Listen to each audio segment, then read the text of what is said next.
जे स्वरूप आहे ते वर्षभर बदलत आहे आणि ते बदलू नये आणि महापुरुषांच्या मान्यवर आम्ही परीक्षण करू. या 3 प्रथम, द्वितीय आणि तृतीय असे 3 पारितोषिक या ठिकाणी ठेवलेले होते. त्याचं परीक्षकांनी केलेलं आहे. समता, स्वातंत्र्य, बंधुत्व.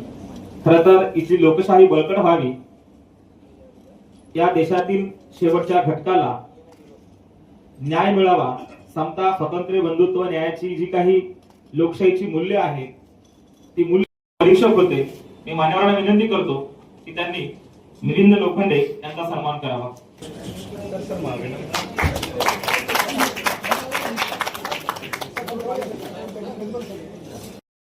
सौ कविता संतोष मुळे यांचा सन्मान या ठिकाणी होत आहे. आपण त्यांचं टाळ्याच्या गजरात स्वागत करूया.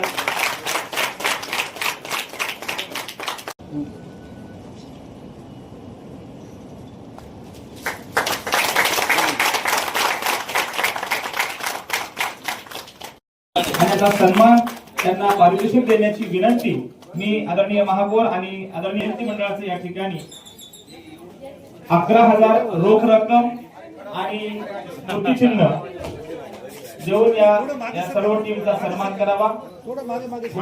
मराठी नाव फाउंडेशन आणि समृद्धी जीवन फाउंडेशन हा दोन्ही संयुक्तप्रमाणे खंडारे साहेब आणि येडके साहेब त्यांनी आणि त्यांची टीमने खूप चांगली एक नियोजन प्रोग्रामचा केला होता की मागच्या वर्षी जे उत्कृष्ट जयंती मंडळ आहे त्यांनी जे व्यसनमुक्त, डीजे मुक्त आणि चांगली आदर्शवाले देखावे असा ठेवला होता, त्यांनी आज पुरस्कृत केलेला आहे.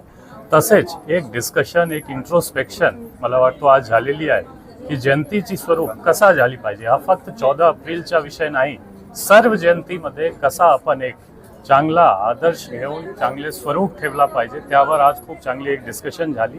आणि मला वाटतं हा जी एक चांगली सुरुवात आहे, प्रत्येक कॉलनीमध्ये, प्रत्येक एरियामध्ये जाऊन, प्रत्येक मंडळ सोबत जाऊन असा मला एक डिस्कशन ठेवायला लागेल आणि ज्यामध्ये पूर्ण सर्व नांदेडकरचा सहकार्य आणि सहयोग लागेल. थँक्यू.